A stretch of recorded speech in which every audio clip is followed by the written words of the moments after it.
বলেন, কোন ব্যক্তি দুনিয়ার মধ্যে কোন চড়ুই পাখিকে যদি অন্যায় ভাবে হত্যা করে, মান কতালা উসফুরান আবাসা, কেউ যদি কোন চড়ুই পাখিকে অনর্থক হত্যা করে, আজ্জা ইলাল্লাহ, চড়ুই পাখি কিয়ামতের ময়দানে আল্লাহর কাছে মামলা করবে, নালিশ করবে, আল্লাহকে বলবে, আল্লাহ ইন্না ফুলানান কতালানি আবাসা, অমুক ব্যক্তি আমাকে শুধু শুধু হত্যা করছে, ওয়ালাম ইয়াকতুলনি লিমান ফাআ, আমারে কোনো উপকারের কারণে হত্যা করে নাই। মাবুদ, আমারে যদি জবাই করে খাইতো ঠিক ছিল, কারণ আমাকে তার জন্য হালাল বানাইছেন, কিন্তু আমি বসেছিলাম গাছের ডালায়, এই লোক শুধু শুধু নিচ দিয়ে যাইতেছিল, আমাদের মাইরা পানিতে ঢালাই দিছে।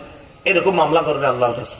এখন বলেন, কোন পাখি যদি মানুষের বিরুদ্ধে হত্যার মামলা করে, তাহলে মানুষ যদি অন্যায় ভাবে হত্যা করা হয়, সেটার কি অবস্থা হবে?